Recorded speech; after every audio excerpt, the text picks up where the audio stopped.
Okay, so thank you for giving us that example. That is very useful.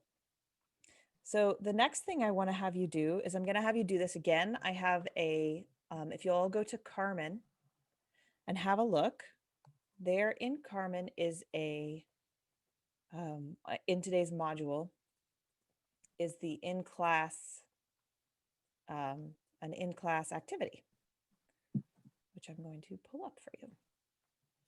Ta-da! It looks like this. And what I'm going to do is I'm going to have you go into breakout rooms and work through as much of this as you can in your breakout rooms. I've got 2 scenarios, 2 results tables, results coefficient regression outputs that I want you to interpret. And answer the questions on here. And I want you to actually answer this question. I realize I don't think I actually said answer the question, but please answer the question. Also, okay, so you should be able to get that pulled up. I will drop into random breakout rooms and I'm going to give you 15 minutes to work on this together to make sure that we have multiple regression really solid before we move on.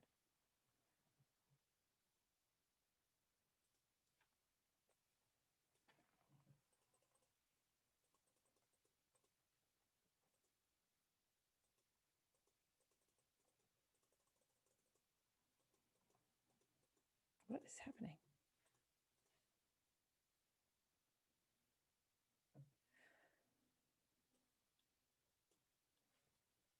Oops, sorry, everyone.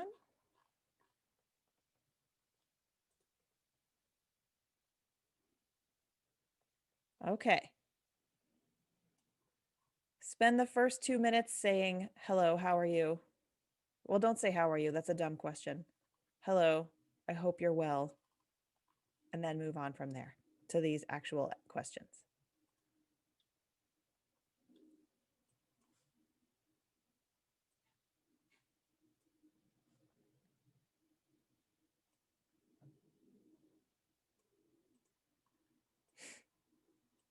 Okay, we have 1, 2, 3, 4, 7, 8, 9, 10. Whose room will I drop into first? This has got to be the most exciting part when you're watching this again, is watching me pull up my randomizer and pick a room to go visit. How many rooms do I have? I have 9 rooms.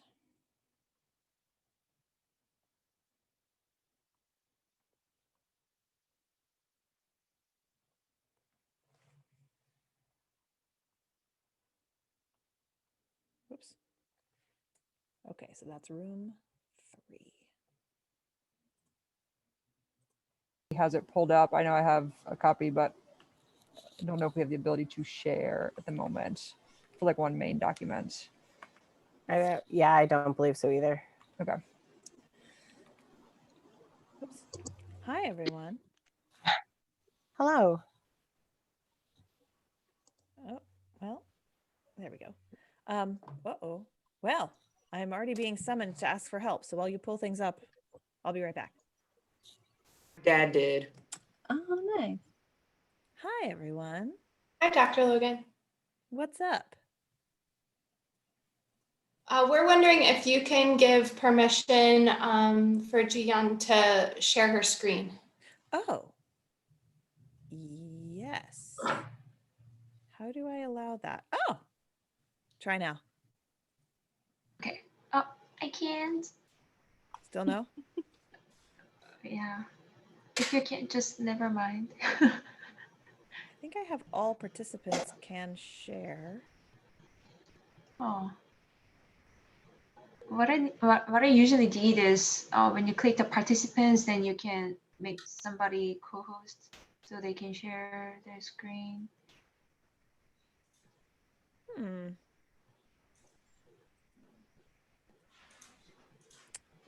Well,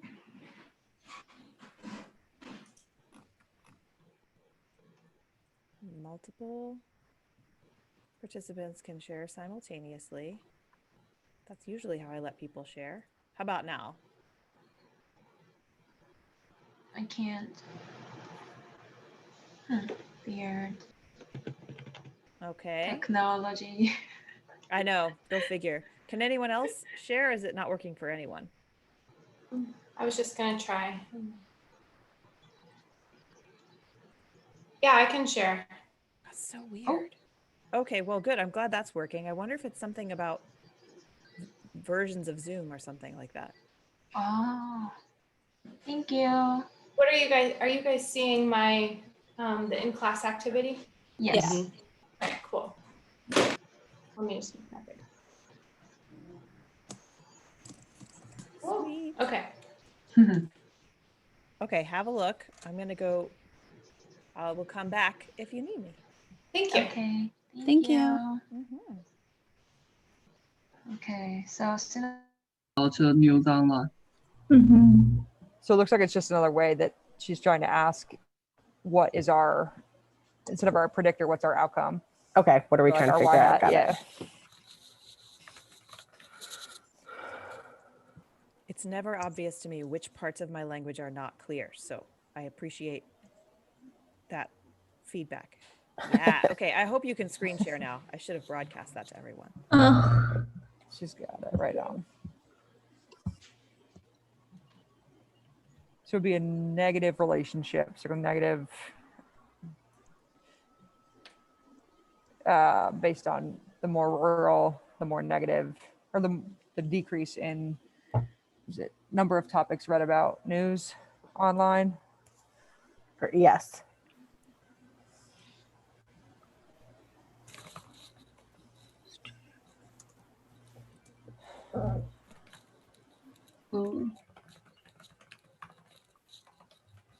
Making sense over here so far?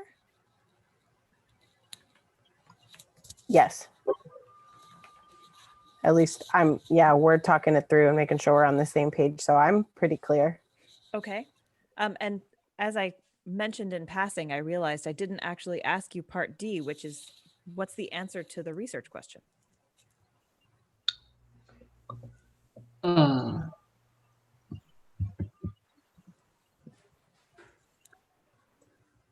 So it would be, they get less news online than people who don't live in rural areas.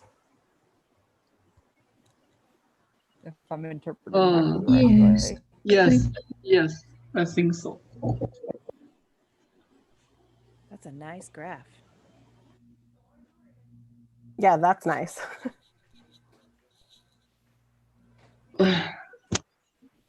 Okay. Okay, let's scenario.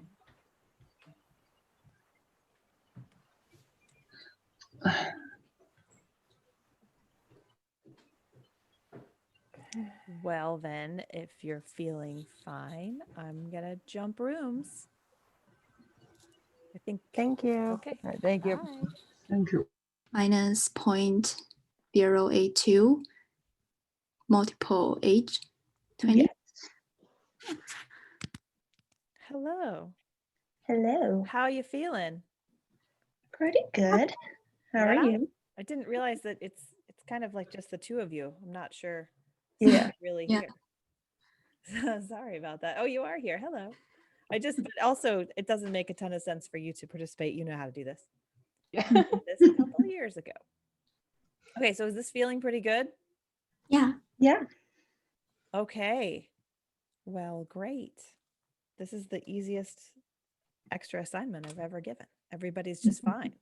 Okay, I'm gonna go see another room then. All right. Bye. Bye. Almost bye. Okay. People who are older than 20 do not act. You may get those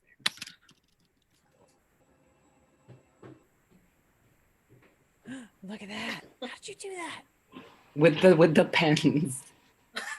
Cool. Yeah. I've seen There's some colors cool and stuff. graphs.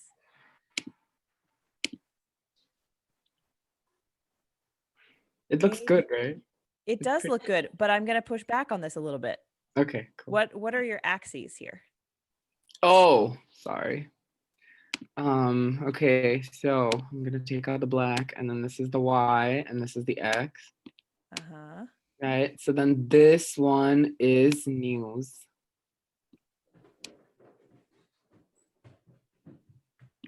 But then what about this?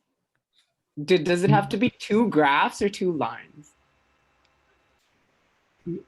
I think you may have to color code, have two different labels for The axes? the axes, right? Oh. Well, okay. your axes are fine. So Okay. news, and then the other one, it's just a question of Which one? which one. So if you have Yeah. age, oh, is that what you mean by color code the axis? Mhm. Yeah. So there's two ways you can do it. You can Uh-huh. represent this as a, so age here, if age is on this axis. I think you have the colors switched. Oh, sorry, my bad. Yeah, I do. I do have the colors. Okay, interesting. So let's think about it this way. Pretend you haven't drawn this line for rural yet. Okay. If you have the relationship between age and news, age is on this axis. Right. And then maybe this is the relationship between age and news for whom?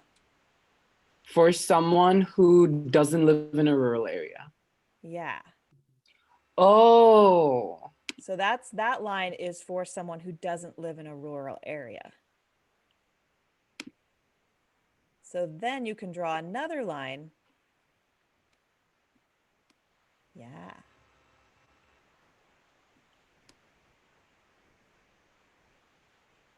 Rural Sorry, is just that's a really- mean word to make you write. I with know. a mouse. And then the other one's a little steeper, right? It's not a little steeper. No? Because all you're still drawing the relationship between age and news,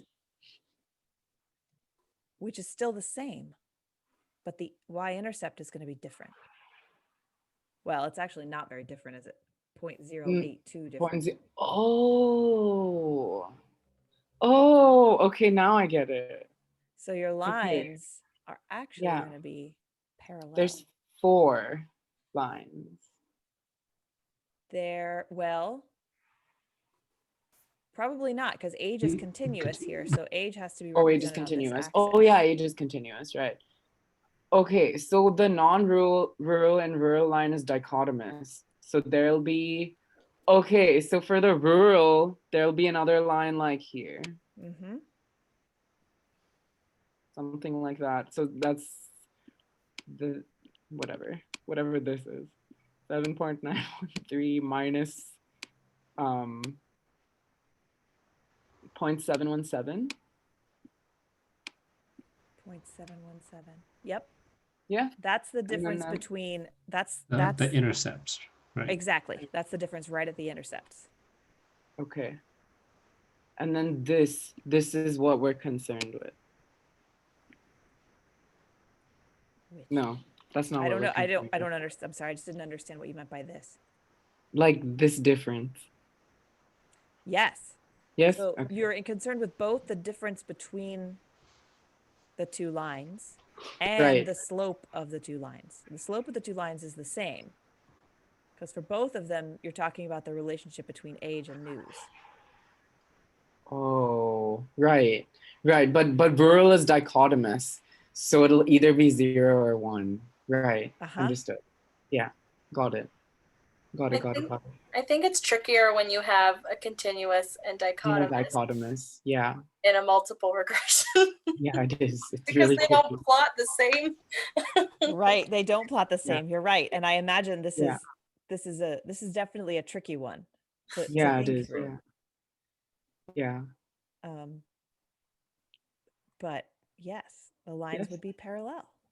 Great. Oh yeah. Yeah. We thought one would be like less steep because this this 0.082 is smaller. So we were like, oh, it's an age and it's origin, and those are both separate. But then since this is sort of dichotomous, it makes a difference. So you could make two plots. Right. And if you did two plots, you could have one that looked like the first one with your blue. This one. And, And then a then the- second one that looks like this. Maybe like this. No, wait. Less steep. Right? Uh-huh. And you'd And then have it's still 7.9. And then the slope is like minus 0.082. yes. Right? And so, and then you only have 2 points on your x-axis in this one. Right. It's either 0 or 1. Mm-hmm. But 0 is like where the intercept is. So I mean, my bad. It's here. Oh, it's fine. Close enough. Yeah. This is a tricky one. So I'll have to make sure we walk through it right now when we go back. Okay. Where are my breakout rooms? Okay, bye. Bye. Bye.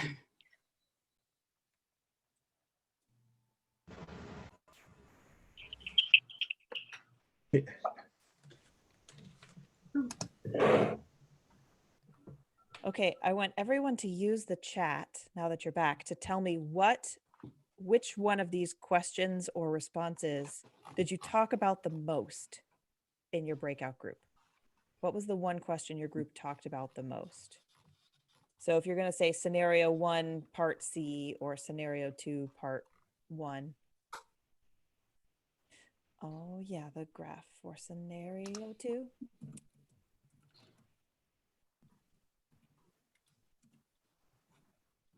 Yeah, so we have quite a lot of different questions have come up here. So let me go through really quickly. The first thing, so scenario 2, the graph, we will talk through because it's a nice transition into what we're going to do today. So the first thing I want to show you is that here I saw scenario 1, question B, part B was one of the questions people came up with. And the question about the outcome in this equation is what is the y representing, which is the same as the dependent variable. So that is internet news. So it's the number of internet news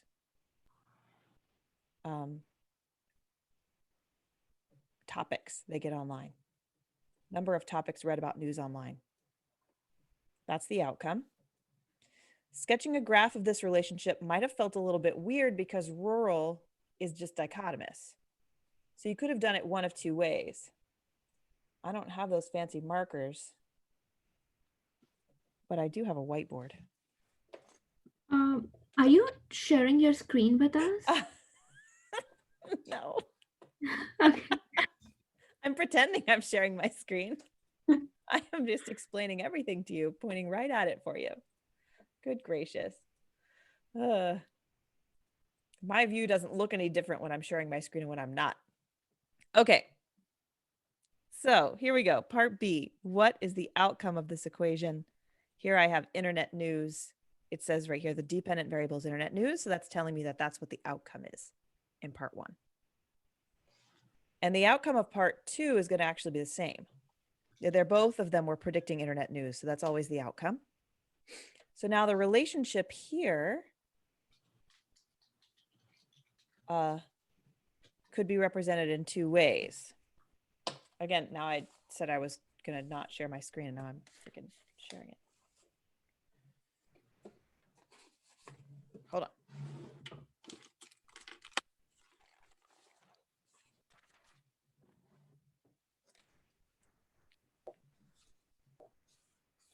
So we're going to have a Y and an X. Here's my axis. Okay. So for the only options we have for our X-axis for rural are not rural and yes rural. So I only have a 0 and a 1. Those are my only options for my 2 variables here. That's a 0. That's actually a 1. It rubs together. So sorry. I'll fix that. 1. And so the difference here is the constant, that's when it's 0. That's going to be 5.28 on my y-axis of news. So now I've added that dot, which represents the y, expected y when x is 0. So now I'm going to add the expected y when x is 1, which I'm going to subtract 0.881 from that. Somebody be a doll and tell me what that number is. 4.38. Thank you. 4.38. So there I drew the 4.38, which represents what y is expected to be when x is 1. And when I connect those two dots, it's a slope that's going downward a little bit. Okay, so that's our regression for part C. That's what that looks like. And then the next one, in the next scenario, again, our outcome is the same. And when we're sketching a graph representing this relationship, it might have presented you with some challenges because we haven't really talked much about graphing yet. So you really had to think through what that might look like. Now you could graph it two ways. The first thing you could do would be to create two graphs, one that looks like this, and one that represents the relationship between age and the y, which is still news. So now I've made a new axis of news and age. And age at 20 is going to start at 0. So our expected score here is 7.1 or 9 when age is 20. You asked what centering had to do with it. It just had to do with how you labeled your axis. So here I have age is 0 in my equation, but I know that actually represents being 20 years old. So my expected y when age is 0, which actually means 20, is 7.9. And then if I go up by 1 unit in age, I'm going to go down by not very much, 0.08. So if I go up by 10 years, age 20 to age 30, then I'm going to go down by 0.8, so almost 1. So when I go to 30, 7.9, that's going to be 7.1. So now I've moved that down from 7.9 to 7.1. And now this is when age is 1, which is, or not 1, 10. Sorry, when age is 10, which is actually when age is 30. And then I can interpolate that out all the way for my whole sample. So this is going down. So that's one way that you could represent this.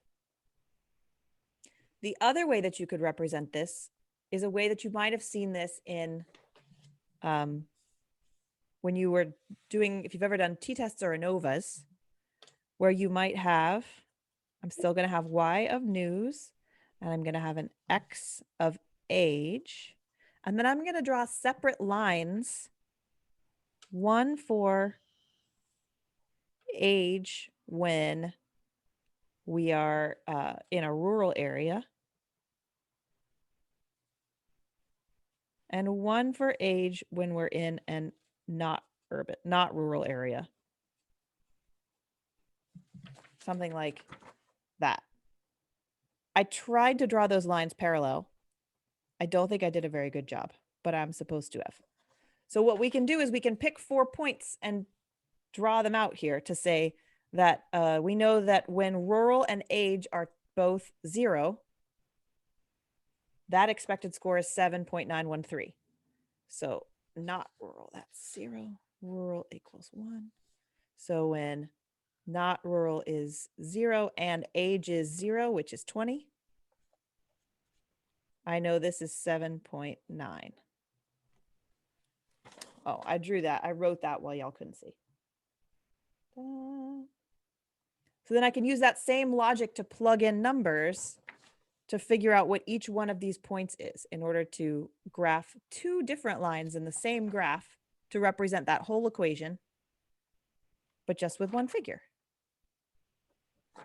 And I can see, thank you for sharing your screens because it lets me see that y'all are bored and done with this. So we're going to move on.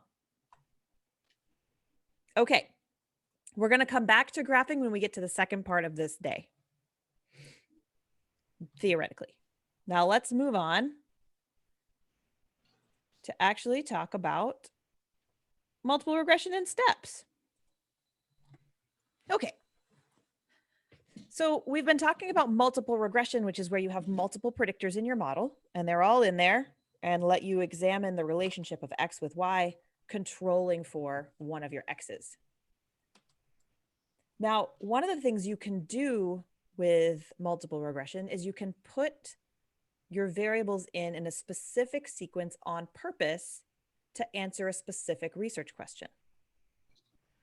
So in other words, you might say how much more variance is in Y is explained after I add this next variable in. Or is X1 still predictive after I've added X2? And I'll show you what that looks like. So for example, you might say, after controlling for student socioeconomic status, does the complexity of teacher talk predict the complexity of student talk? So this starts to examine model building so you can determine what predictors you want to include in your model. I already said this, above and beyond the influences of others. Now, you might have heard this phrase hierarchical linear modeling. That's a whole other analysis. It has nothing to do with what we're going to talk about today. I say it's a method for analyzing non-independent data structures, but it's something where you have like children nested in classrooms that you need to account for. So that's something, it's a whole other class. It's called multi-level modeling. And it's really fun. You should take it. It's basically regression, but with a little bit more fun stuff added to it. Okay, so with hierarchical modeling, one thing you can think about is if you have a set of control variables and then you have variables you actually care about. So for example, the relation of blood pressure with general health after I've accounted for weight and age. In the first step, I'm going to put in my control variables, the stuff that I know needs to be there. And then I'm going to put in the variables I actually really care about, sort of theoretically for my research questions. And that lets me see if my new variables matter more than my old ones. So I'm going to walk you through a little bit of a conceptual example here, whereas we've been thinking about the number of publications and how predictive that is of salary of faculty members. And so what I'm adding to this model is the number of citations. So I want to say after I've controlled for the number of publications somebody has, then I want to estimate the effective number of citations. So if I think in two steps, the way that you would do this would be to first run a regression with just publications and years of experience, predicting salary. And then in step two, I'm going to add a third variable, which is citations. You can see I just have added an additional predictor to my model. And then we're going to compare them. Now, when you run a hierarchical regression, they're really nice for they're a really good storytelling tool. If you really want to tell the story of your theory and your relationships that you think really matter, then this is a really nice tool to do that. And when you're doing that, you want to look for B weights or of the predictors at each step. They're going to change as you add more predictors, and I'll show you why. You're going to look at the significance of B weights at the predictors of each step, and the significance in the change of the prediction of the variance explained at each step. So here's my conceptual example. This little red circle represents the variance in salary that could ever be explained, all the variance in salary. Here I have the number of publications, and A is the R squared, or the amount of variance in salary that's explained by publications. I don't think I showed you this before, this Venn diagram before, but that's what this R squared represents, is sort of this overlapping variance. Now, if I've added another variable, time, things are getting a little bit more complicated. Now I have lots of predictors in this model. I have lots of little sections. I have A, B, and C that we're really caring about today. Now the total variance in salary that's been explained by these predictors together is A, B, and C. And what I'm hoping you can see by looking at this is that who gets counted for B depends on who's going in the model first, as far as unique variance explained. So if I'm only predicting salary from publications, the R squared is going to be A plus B. And then when I add in time, I'm only adding in part C because B's already been accounted for.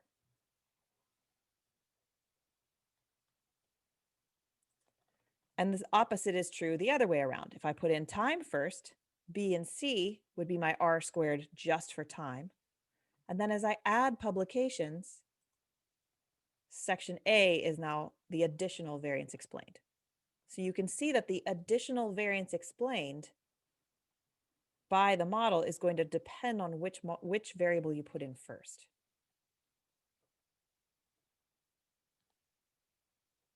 And so in certain instances, some of these can be really interesting research questions. So if I'm saying, if this was instead of time and publications, if this is publications and citations, for example, I can make the argument that salary really should be dependent on citations and not on, it's like an indicator of quality rather than an indicator of quantity. It's not the number of publications I have, it's the number of people who are citing me that should predict my salary. So you can see how if you control for one, you can use the other as an additional piece of information.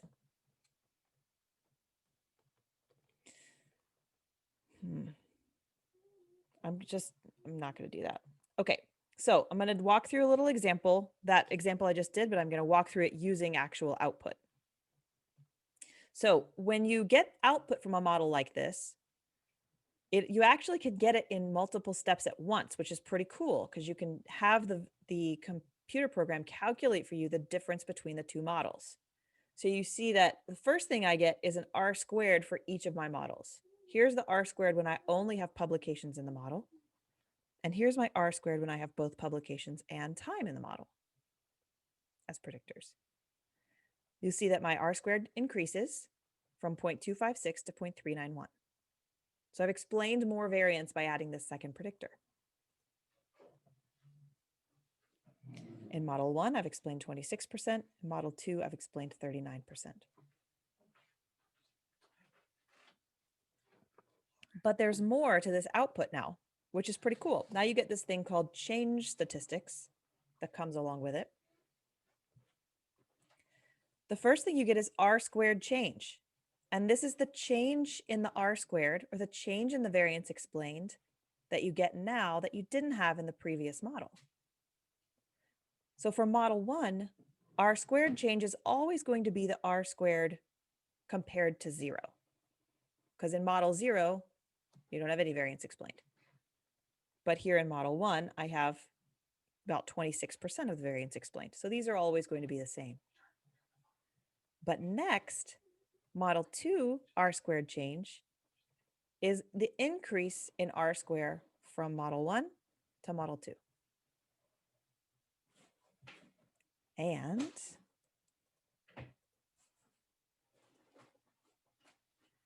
so we've got a couple of different things we can say here from a model like this. You can first say that 26% of the variance in salary is explained by publications. And then 39% of the variance in salary is explained by publications and time. And the R squared change for model 2 is 0.135. So that's additional variance explained in salary, explained by time, above and beyond what was already explained by publications.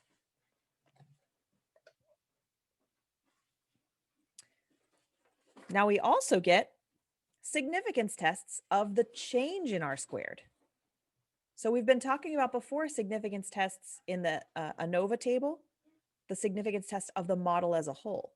But now we're going to get an F test of how much the model has changed? Have you added additional variance explained? And so just like with the previous models or everything else we've looked at and done using SPSS, and R is the same way, the information that you get about R squared change significance follows along the same line. And so my significance test here is the significance test of this R squared change. This significance test, this F test, 13,159, is a significance of this R squared change here.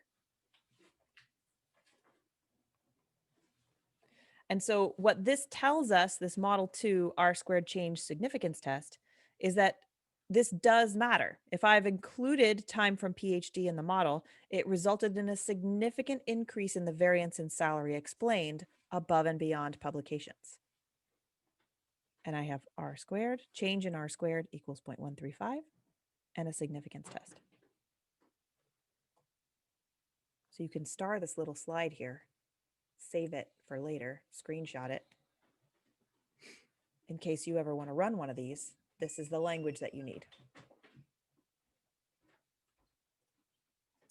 Now you also do get an F test of from an ANOVA table. But remember what this one is. This is the test of the overall model fit compared to a grand mean model. And that's still what it is. It's just that you get two regression equations at the same time. You have model 1 and model 2. And you interpret this exactly the same way as you did before. So model 1 is the single regression. Model 2 is the regression with both predictors in the model. And here's your cheat sheet. Dependent variable is salary. In this first model, I have publications as my predictor. And in the second model, I have publications and time.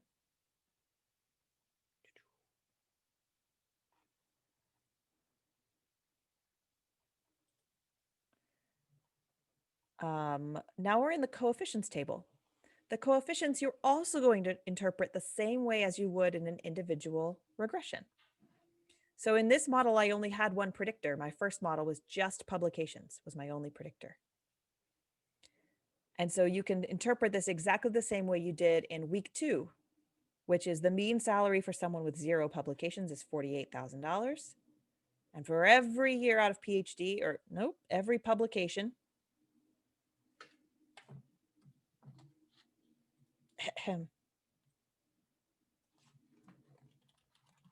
for every publication, someone shows up in my office and hands me a check for $350. Just kidding. They don't do that. All right, so that's the first model, just like it was before. Now the second model, model 2, we also are going to interpret the same way we have in a multiple regression. But you can see a couple, so that's, sorry, so that is when publications is 0 and time is 0, my expected salary is about $45,000. And with every publication, they're handing me a $132 check, and every year out of PhD is an additional $1,000 increase, holding publications constant.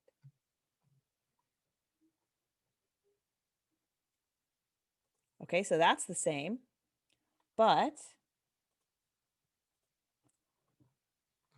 what's different is that you get all this extra cool information. Like, look at how the amount of money they're handing me in a check to my office changes when you do and don't account for the amount of time for PhD. Do you know why? Can you think of why that's the case? Why would that change?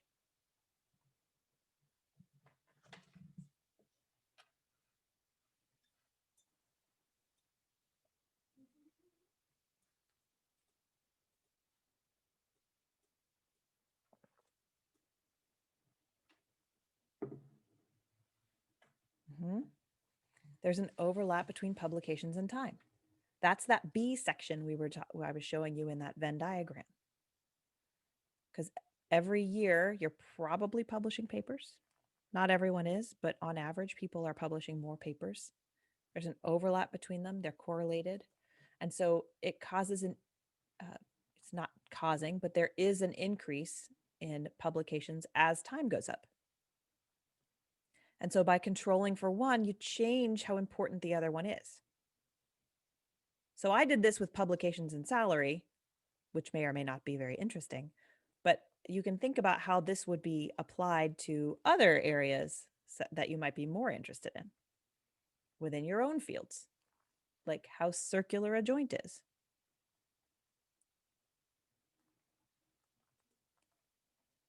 Okay, so this is my sort of overview slide of what we just went over, which is the interpretations of B and beta weights is identical because all you're doing is 2 regression models. You can do one multiple regression and then another multiple regression with additional variables in it.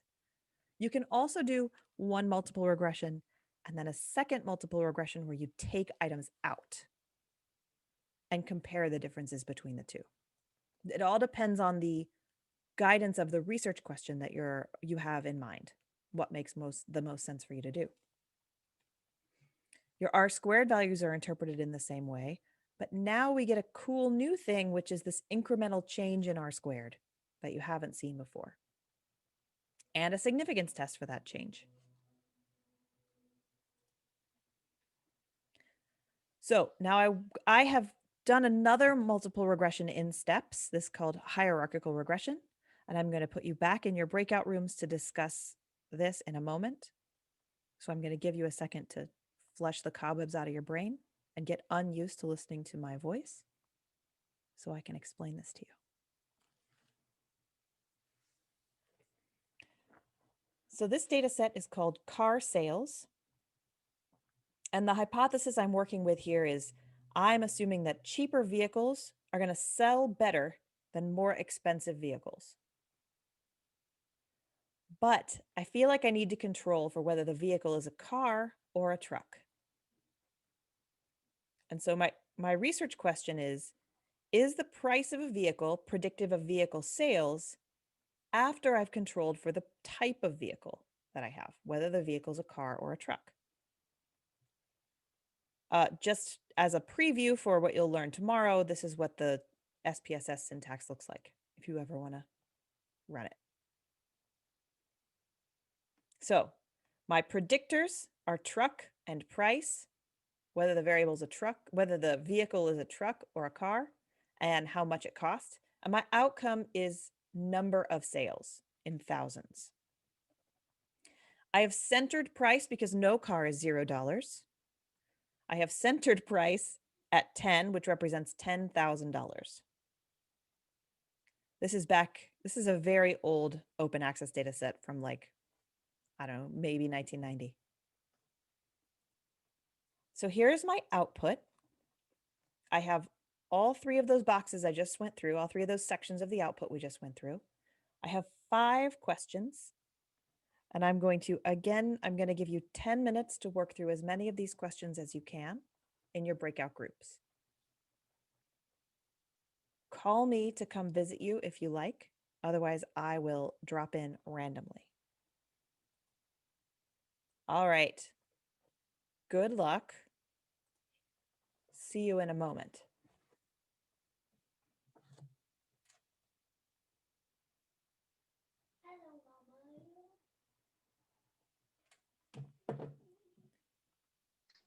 Breakout. Dr. Logan, I Yeah. was not here when you assigned groups the last time, so I'm pretty sure I'm not going to get sent to a room.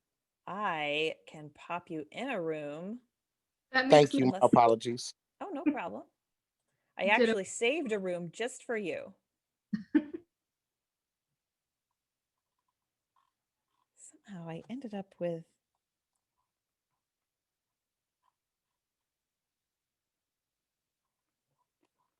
group 3 again. Well, that's not very random, but I guess that's how not random things work. Yes, because the number in the screen is too small. Oh, okay. Sorry. Okay. Hi, all. I'm back here because randomness works such that you visit, you go wherever the randomness tells you to. Yeah, those are a little small. Sorry about that.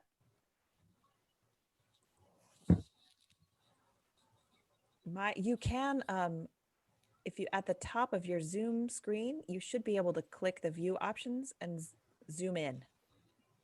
There's a zoom that's like fit to window, 100%, 150%, and you can zoom in up there. Okay, so I start off with this question of, does adding price significantly improve your variance explained? So I'm talking about variance explained. Where would I find that information? R square. Yeah. To model summary table. And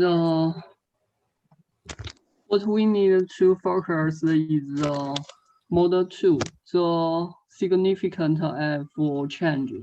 And we can see the p-value is 0.000 less than 0.05. So what it means that the R square change is significantly different from 0. Yep, so exactly. It means adding price significantly improve the variance explained. Yep, and I saw Tori wrote that as well. And so you did a really good job there of explaining the statistic that you would need and the answer. Nice work. All right, I'm going to let you work on the next ones while I go visit another random room. Okay. Okay. Hello, self.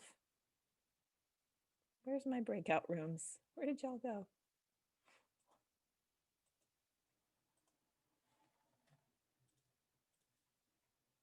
Gosh.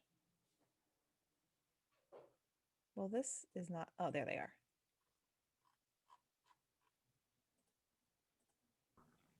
Hi, y'all. Hello. Hi. You were my randomly chosen breakout room. Woohoo! How's it going? Were you able to answer the first question?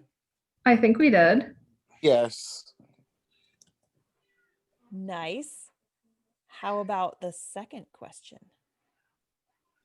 We just got through that one and we are getting on to the third one, which I was pulling up my notes for and I realized I got them half cut off. I have, what is the interpretation of for model 1? Oh, the constant. Thank you. Yeah, I had our video right over that side of it because I took a screen cap and then I'm like, wait a second, I don't have all the data. Sorry about that. Oh, that's totally on my fault. So the constant for model 1, that's the model with just truck in the model. Yep. And so what, that's 43. 43.488. Mm-hmm. Because we're looking in dollar signs at this point, right?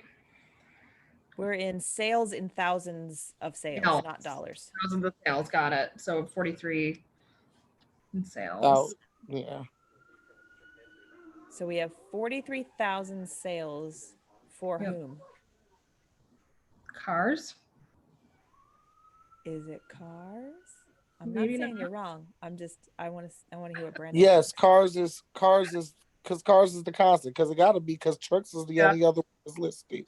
Yes, exactly. Okay. I know that I'm looking at two things, so that's the only way that I can ever remember is what's missing. What am I looking at? That's the word that's missing.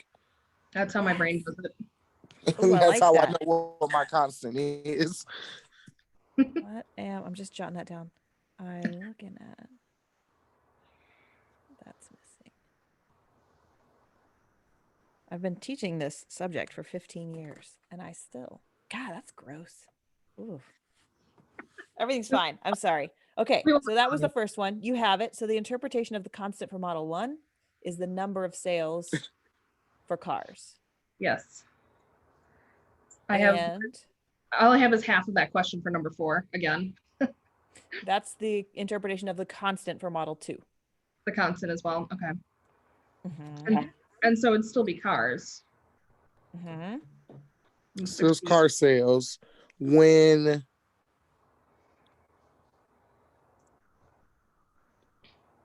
wait. Yeah. There's something else more to that. It's because it's car sales when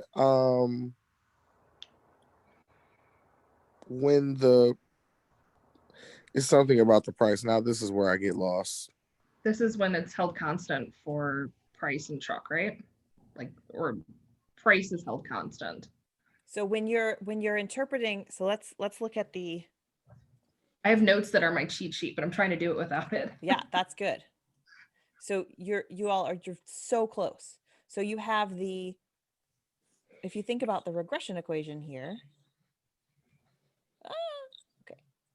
Mhm. With the regression equation being y equals 68, I'm just doing this really shorthand because plus 36 times truck plus, nope, minus 1.4 times price 10. So what do I have to plug in to this space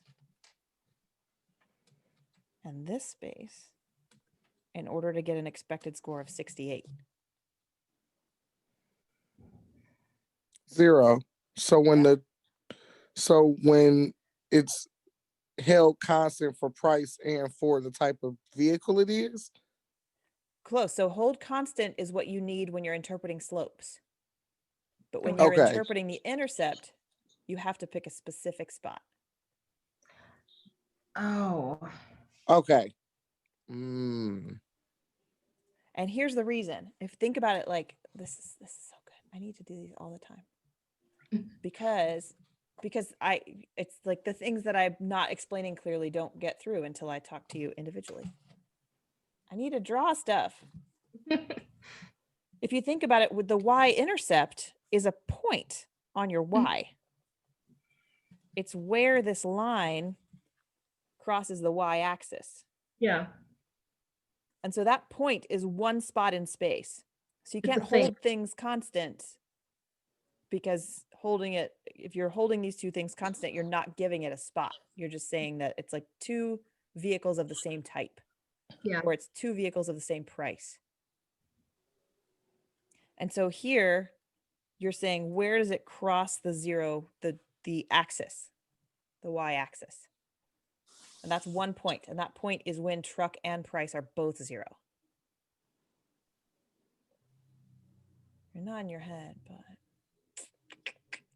So what I'd like for you to do next is, can you interpret price, the price coefficient? Now that you know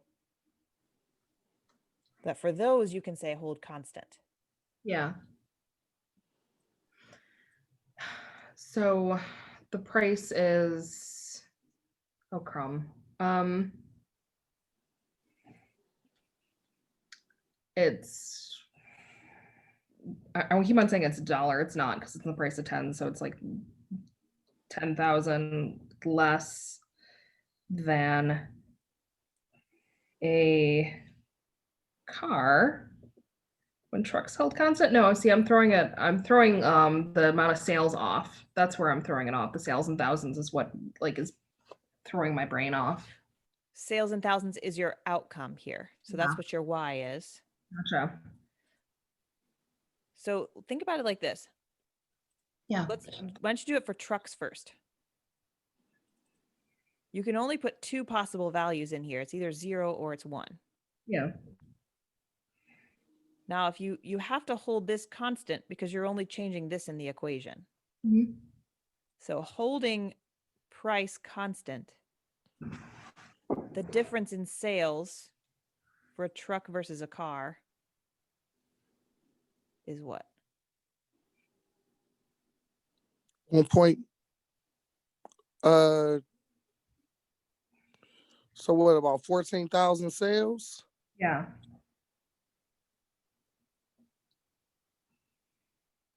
I don't know how you got that. How'd you get that? Well, if you do what, it's 60, you subtract the truck from the. So if truck is 1, so then it's whatever 38, whatever 68 plus 36 is, which I cannot do math right now, 104. Yeah. Yes. So the difference is so is that 104,000 sales? 104,000 sales. Well, yes. So the expected score here is 104. If you added those together, it's 104,000. But the difference between truck and car is the difference between this being a 1 and this being a 0. Yeah. So what's Which is the only 36. difference? 36, yes. Mhm. So trucks versus cars. And see, we're holding this constant because if you changed anything about this, it would change what your y is. That makes sense. But if you are just moving this one thing, you're just changing it by 36, which is 36,000 sales. Yeah. So jot down on a piece of paper, do the same thing, but do it for price. Let me go jump in this other breakout room. And then I'll walk through this when we get back together. Thank you. Yeah. To be something Hi. something Sorry, that different took me a there. second. But What's is that I think that's the missing piece I was missing there on the constant, is that sales is our dependent, right? Sales is dependent. Okay, wait, can we start with one question and then I think have several others? So the first question is, the variable that says truck, is that truck or car? And so which one is 0 and which one is 1? If I'm assuming it's 0 is like 1 and 1 is the other. 0 is car and 1 is truck. Okay. Yes. Okay. And then I'm having here. Ugh, sorry. I'm having confusion on constant. Okay. And so does constant just our y-intercept, or what does it mean beyond? Isn't there a meaning of it beyond that, or am I confusing myself a lot and in turn the rest of our group? The constant is the same as the y-intercept. Okay. Is there another meaning to it beyond that, or is it just the y? For some reason I have this, I keep feeling like it's something beyond, like it has some meaning beyond just being the y-intercept, and I don't know what I'm meaning by that, but I keep confusing myself, and I think everybody else. So if you think about, sometimes we call it B1 or B0, I'm sorry, B2.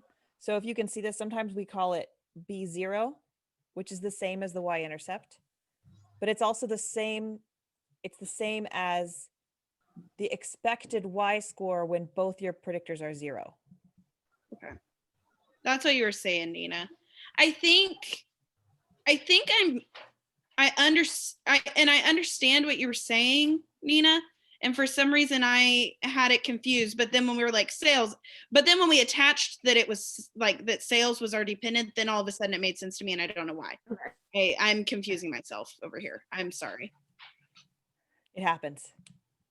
No, I'm happy that I felt a little guilty because I felt like I was pushing back, but I'm glad that I wasn't just like combatively, like, I don't know. I'm happy that I wasn't just like pushing for no reason, but yeah, because I think that we were also super confused, partially because I think we all were under the impression that the dependent variable was price. Yes. And then we yes. also, and that was what was confusing me. Yeah. Once we got that sales was the dependent, now I got it. And I think that's what was confusing to me, because we had the other independent variable that said price. Yeah. Okay. That's why I was confused there. Yeah, and I felt like I was pushing, but I also didn't know how to explain it, because I too was then like, and then price predicts price, but I know that's not accurate. Yeah. And so that's why I was confused, because we thought that the dependent was price, and I'm like, that doesn't make any sense. So Gotcha. okay. But all right, I'm gonna bring us all back because our time is up. Sorry. Okay. Hey. Okay, hi everyone. All right, once again, I'm going to ask you to share in your chat which of these questions 1 through 5 did you talk about the most? Or if it was something else entirely, chat it down. All of them.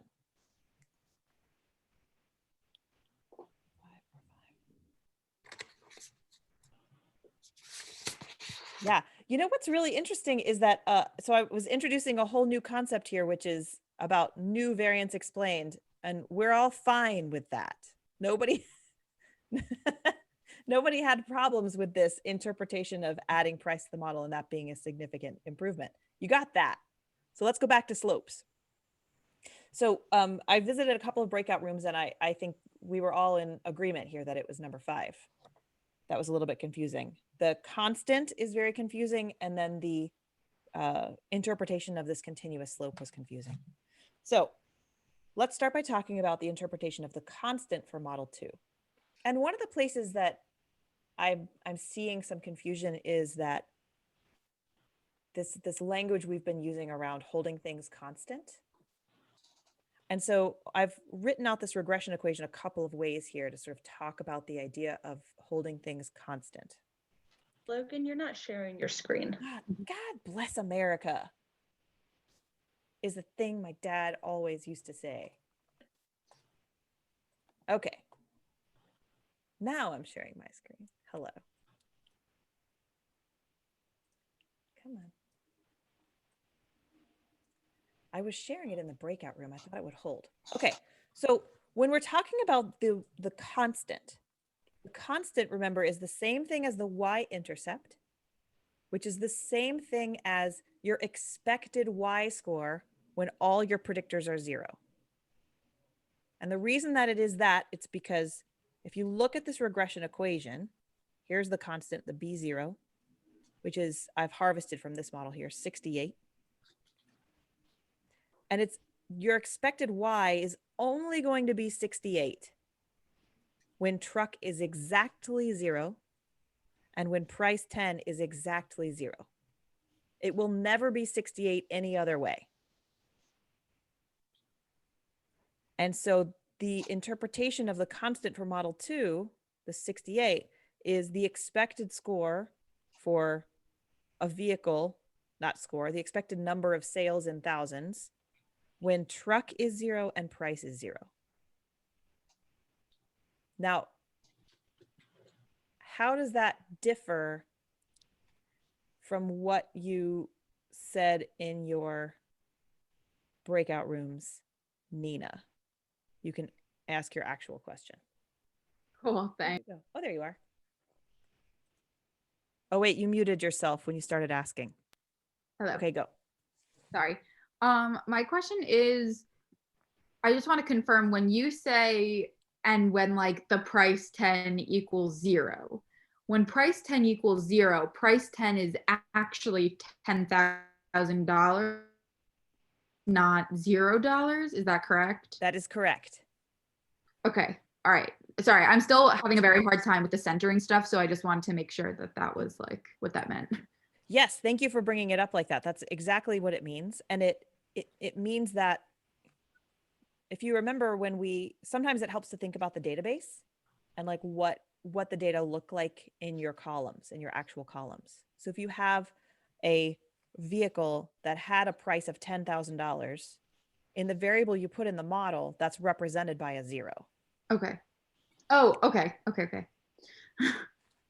That feels way more understandable. Thank you. Awesome. Okay, good. So now back to that interpretation of the constant. For those of you who are really struggling with that constant concept in your breakout rooms, how does that differ from what you were saying? Tell me in the chat that I now can't see. It differed in ways that you just can't put into words. How about this? Does that clarify? Ugh, what a terrible question.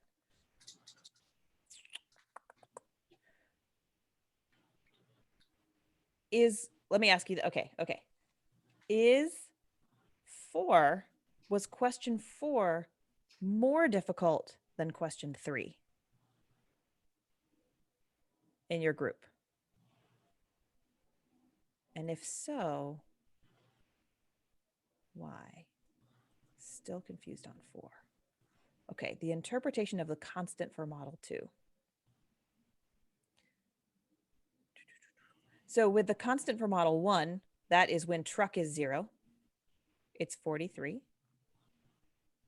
And the interpretation for model 2 is plugging 0 into both of these to give you 68. So when truck is 0, that's cars. And when price is 0, we're talking about a price of $10,000. That's why it's confusing. So let's just pretend this is price of $0. If its price is $0, then that would make a little bit more sense. For cars and free cars, for free cars, we expect 68,000 of them to sell. Okay, I'm gonna have to move on in order to get through the rest of today's stuff. But if we have more questions about constants and intercepts, we can talk about them more afterwards. So stick around. And then for number 5, the interpretation of price 10, all we're doing here is, so I've done this with cars. It's the difference between 0 and 1 plugging in here. But for this, truck.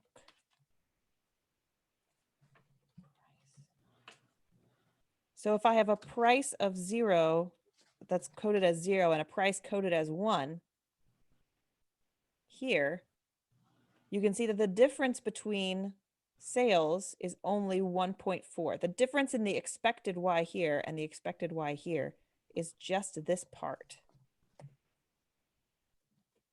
So I have to hold the type of vehicle constant, but I'm going to change it by this much for every 1 unit I'm increasing of price. If I increase this by 10 units, then I would plug a 10 in here, and that would be 14. So my sales would go down by 14 when price goes up by 10. Holding type of vehicle constant. Okay, that's how these worked. And we'll do lots more of those as we do the rest of regression. But first, I want to talk a little bit about other ways you can think about how variables are related to each other and why we did the graph activity at the beginning. And it's because of something called interactions. So far in that model we did before, where we had the predictors, we had 2 predictors. We had sales and we had type, trucks or not trucks. That's an additive model because you're adding together all the different components of your model. So we've been asking questions like, whoa, how is time spent exercising related to resting heart rate? And we would answer those with things like this. For 2 people with the same X1, how is X2 related to Y? Those are the kinds of questions we were asking. And now what we're going to be able to do with regression is these interactive models, which allow us to look at how the relations of one X with Y depend on another X variable. So the idea behind this is like the relation between time spent exercising and resting heart rate. And is it the same for people with high blood pressure and low blood pressure? So here are those parallel lines we were just talking about. So for that example, we just had this variable, this axis here, the x-axis would be price, and the y-axis would be sales. And then I'd have separate lines for cars and trucks. Now the slope of each is the same across the whole distribution here. So no matter where, I don't have that variable anymore. I don't have that equation anymore. Come here. No matter where I put whatever I change this to, I can go from 0 to 1 or 0 to 10, 0 to 100. This is always the same, 1.4. I can move this from 0 to 1. It doesn't matter. This 1.4 is always the same. That's what this represents. So this distance here is going from 0, like this is the line for trucks, and this is the line for cars. Sometimes these are called main effects. You might see them referred to as main effects in the papers that you're reading right now. I wrote these down as the effect of x1 on y.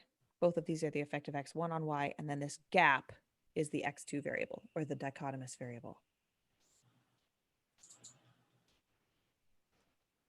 And so mapping this onto another example, if I have teacher evaluation score on my y and personality on my x2, and then this is rated by whether or not the person expects to pass the class, I would expect a main effect of passing so that people who don't expect to pass are going to rate the teacher lower than people who do expect to pass. So that's what this gap represents in my expected y's. But this slope here represents the relationship between the personality trait and the rating. So it's a positive relationship.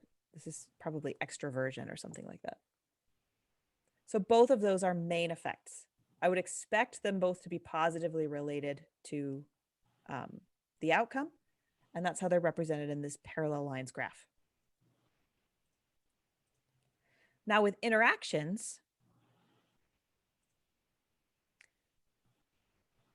when you hypothesize that an interaction exists, you hypothesize that the relationships between one variable and your y are dependent on the other variable, some other variable.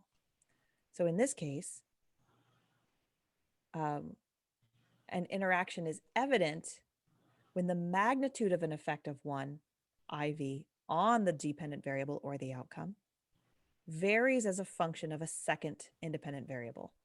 And I can say that 100 times, but I feel like it doesn't make sense until I show it to you on a graph. So here's an example of what an interaction might look like. So before, remember, your lines are forced to be parallel because those relationships are the same no matter where you look at them. But now, when I free up that relationship, I can allow these lines to be estimated however they'd like to be. They can be dependent on where you are.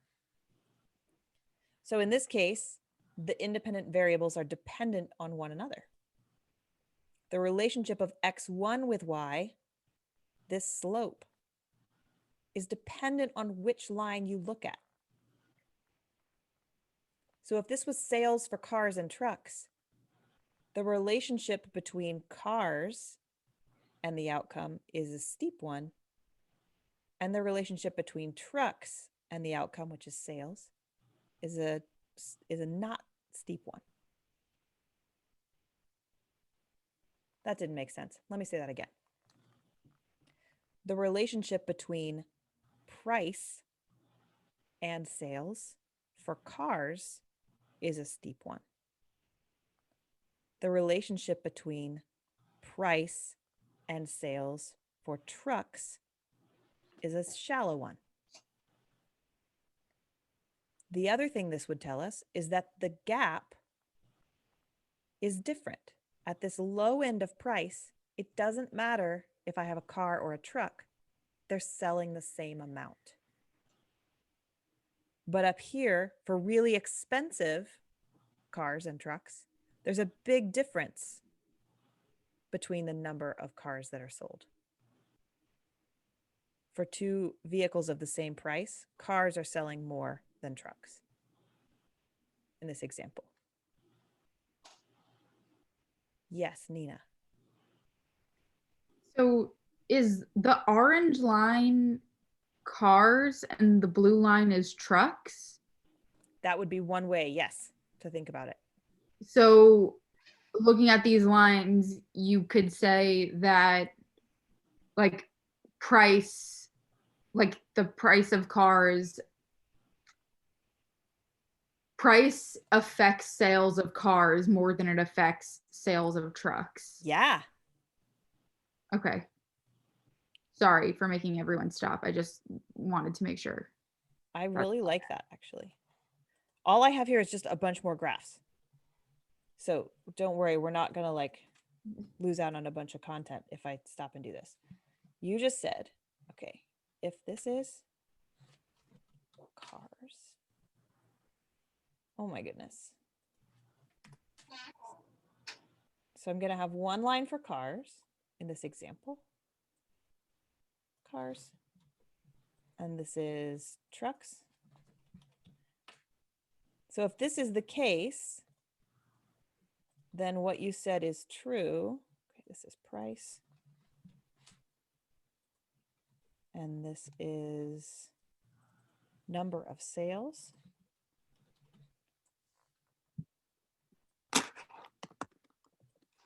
I'm going to walk through this example, then I'm going to answer your question. So I have number of sales on this axis. Can you see this axis that it's here? I promise it is. I have number of sales, price, $0. This is clearly not how it would actually operate, because if something is free, pretty sure it's going to sell more. And if something is expensive, I'm pretty sure it's going to sell less. But what this would say is that there is a stronger relationship between price and sales for cars and a weaker relationship between price and sales for trucks.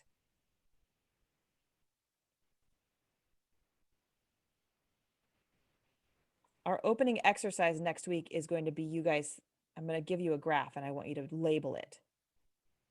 So I'm not going to go too far into this right now because I want you to be thinking about that for a minute.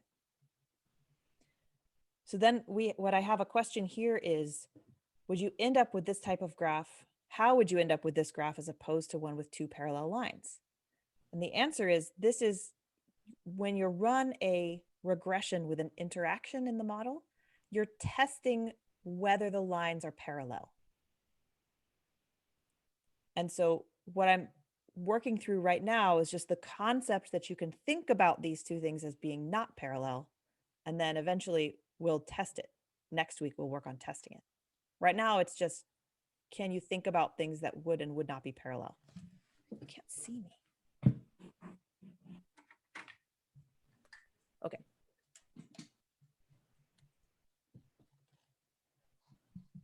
That's just another example, how the gap is different. Oh, wait, let me finish that example here. The other part of that,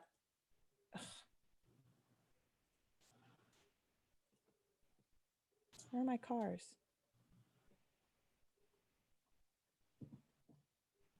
Okay, cars, trucks, price, sales. The other piece of that is that the difference between cars and trucks for a cheap is small and for expensive is big.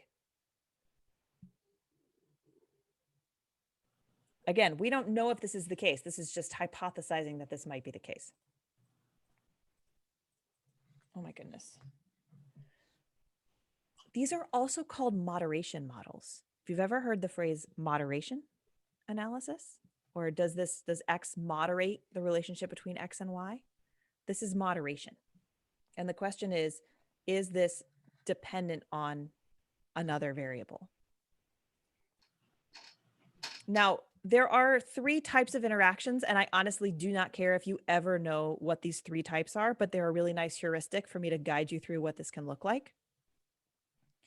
And the way that you think about these are, you want to look at the value of your slopes and the size of the gap at least 2 points. So I'm going to show you what these are. The first one is no interaction. You see my lines are parallel. The second one is an ordinal interaction because you can see these lines are not parallel. And within the observed range of data, they don't intersect, but we all know that these go off into eternity, so eventually they will. They also might intersect. You could have a relationship where for one value of one X, there is no relationship between X and Y. And for another one, there is a strong relationship. But there's no difference at the low end. The opposite could also be true, where there's no difference at the high end. You also could have something that looks like this. It doesn't happen very often, but for one group, it's a positive relationship, and for another group, it's a negative relationship. One way I've seen this happen is something like providing feedback on your performance.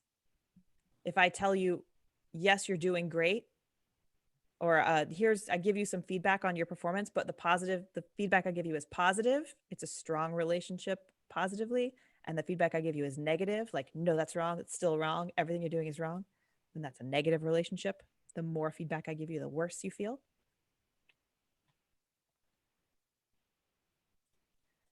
So this gap depends on where you are.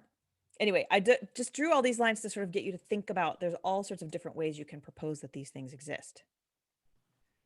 And here I give you 3 different examples of research questions that you might rephrase, see and rephrase. So before, you might have said, controlling for hours spent studying, do girls have a different level of academic achievement compared to boys? That's a main effect question. And an interaction question is the relation between hours spent studying and academic achievement weaker for girls than for boys? So in this first one, you're assuming the lines are parallel. In this one, you're allowing the relationship between studying and academic achievement to be different for girls and boys. In this one, you're forcing it to be the same. Okay, I wanted to walk you through a couple of these because the last things that you, what you're doing next week. Oh, I have you do it now. We'll do it at the beginning of next time.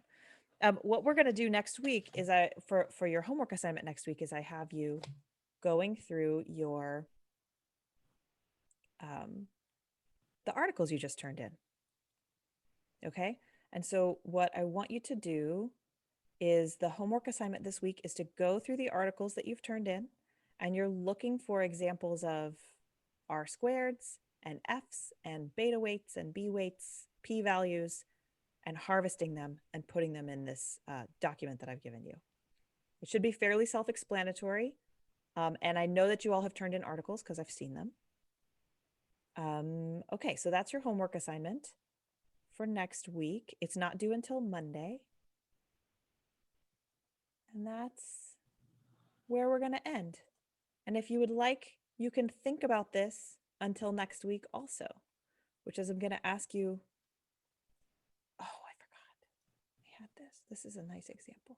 That's okay. I won't make you do this.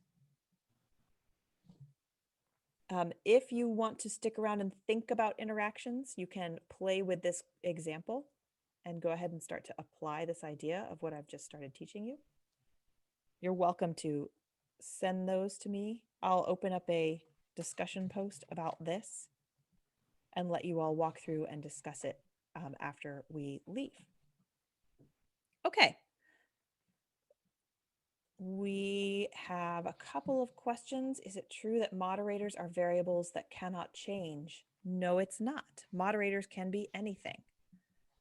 So you could say, is the relationship between your happiness with a course and your grade in the course dependent on the personality of the instructor?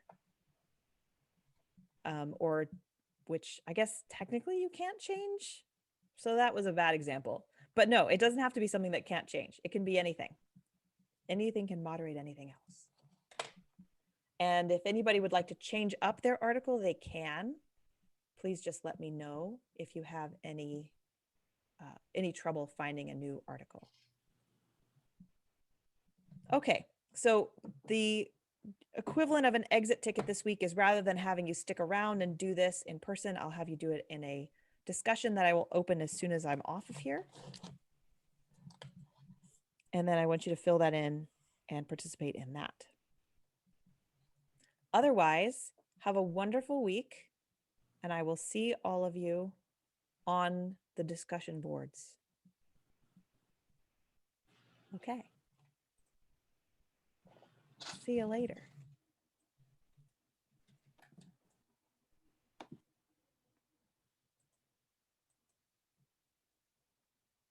I know we had some folks who wanted to talk about their y-intercepts. Oh gosh.